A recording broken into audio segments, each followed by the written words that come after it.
Oke, Assalamualaikum warahmatullahi wabarakatuh.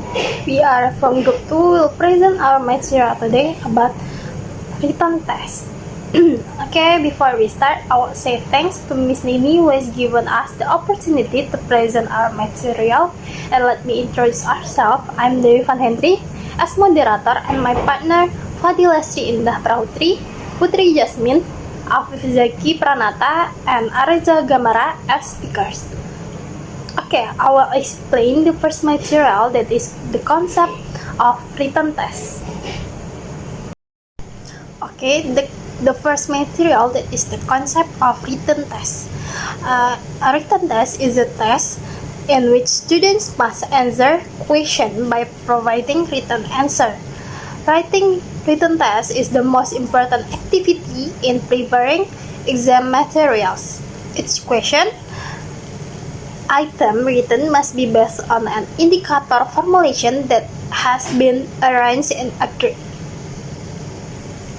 Jadi tes tertulis adalah tes yang soal-soalnya harus dijawab peserta didik dengan memberikan jawaban tertulis. Penulisan tes tertulis ini merupakan kegiatan yang paling penting dalam menyiapkan bahan ujian, dan setiap butir soalnya harus berdasarkan rumusan indikator yang sudah disusun dalam kisi-kisi.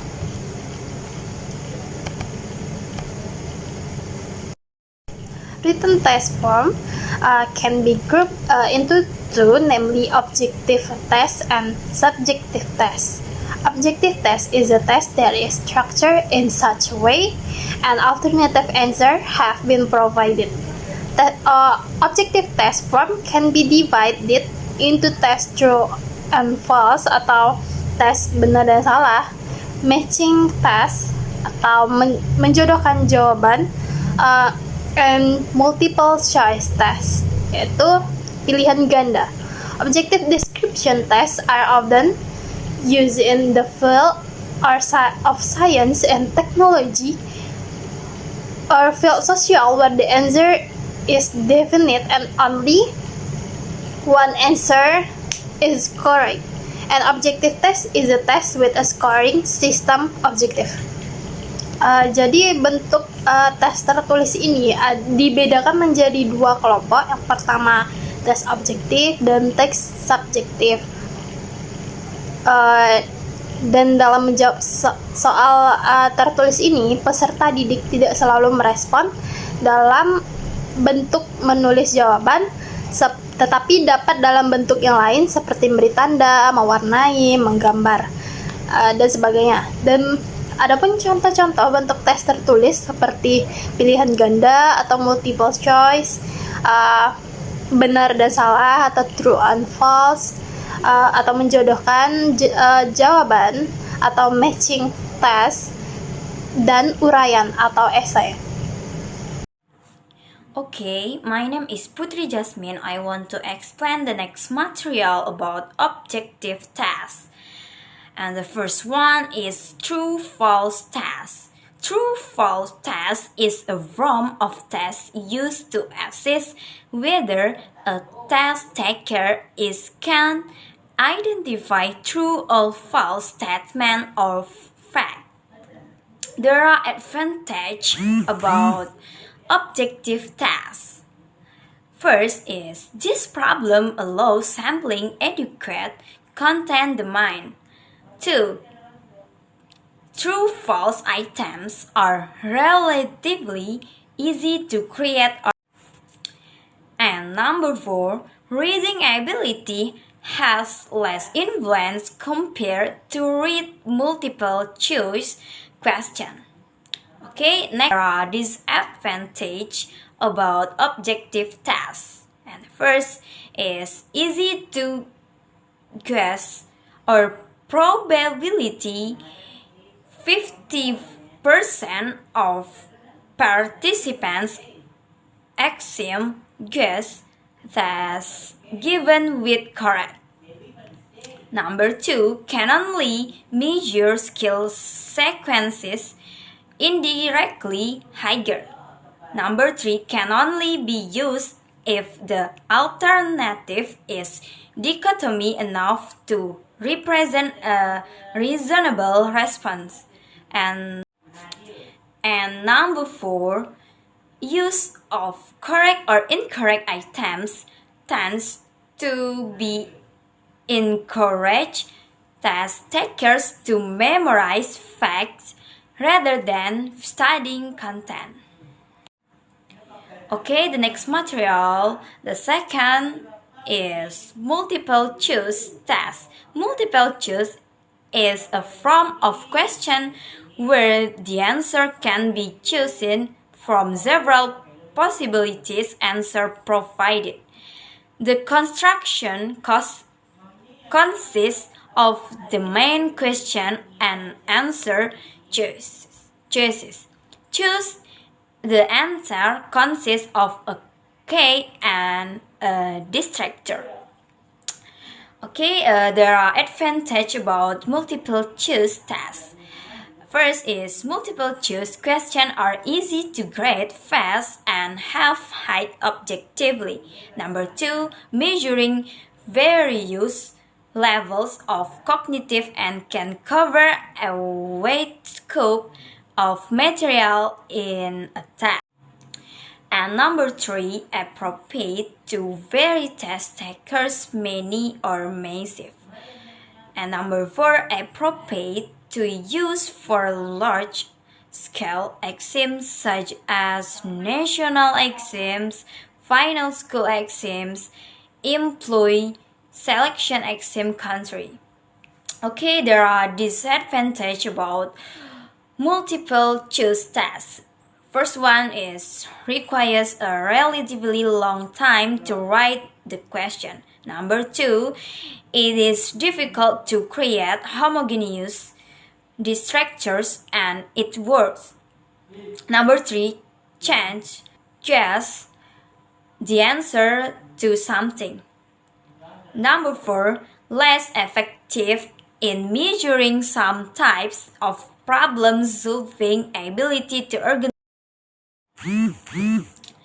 And number 4, less effective in measuring some types of problem solving ability to organizing and expressing ideas. Okay, thank you. Okay, next C, matching item test. Matching item test is a test that direct exercise to match or associate item for two lists. Traditionally, a section list of option is suitable for search is on the left side of the page. On the right side of the page are lists the responses part of the option which include related elements. Okay, next advantages. Number 1, efficient and effective format for testing external knowledge of factual association foundation in the content domain. Number 2, it is quite easy to create test assessment fast, objective, and reliable. Number 3, reading and responding time is relative short. Next, disadvantages. Number 1, less able to assess cognitive skills other than mere factual association and precise memorization. Number 2, the question material is limited by memory factor or simple knowledge. Number 3, it is difficult to compose questions that contain a number of homogeneous responses. Number 4, influenced by instructions that are not relevant. Assalamualaikum warahmatullahi wabarakatuh. My name is Fadila Srina Prahutri.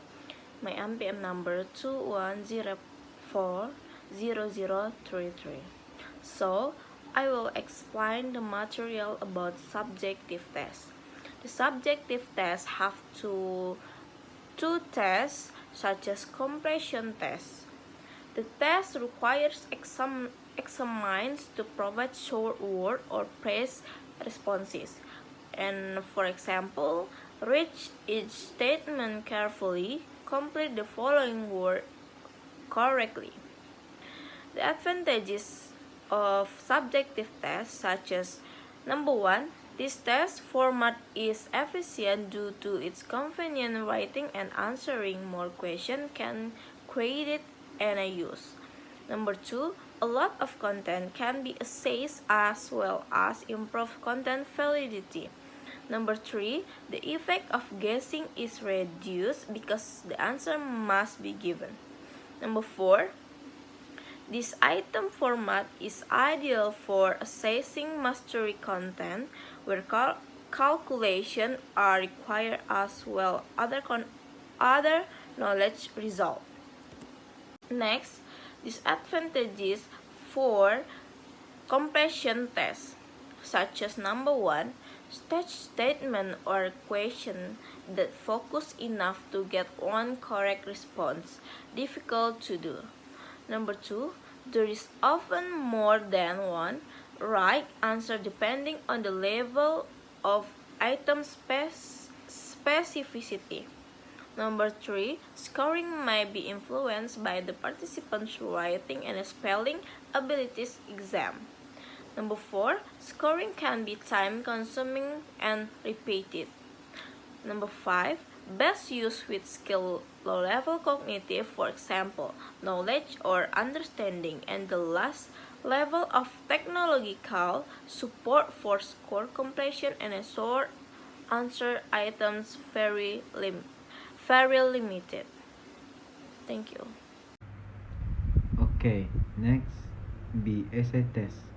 An essay test is a question whose answer requires students to remember and organize ideas or things he has learned in a way, put forward or express those ideas in the form of written description.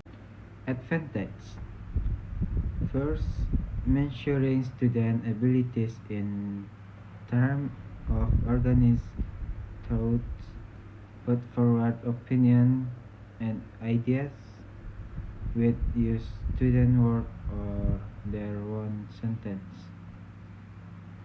Second, preparing test is easier. Next, carrying out relative subject and lighting assessment. Next, guessing the answer can be reduced. Disadvantage. First, the amount of materials is limited. Second, relative reliability is lower than multiple choice question format. Next, long assessment time. Next, assessment can only be done by people who master that field of study. Assalamualaikum warahmatullahi wabarakatuh. Okay, that's the material from group 2. I would say apologies if there's any mistake. Thank you for your attention and Assalamualaikum warahmatullahi wabarakatuh.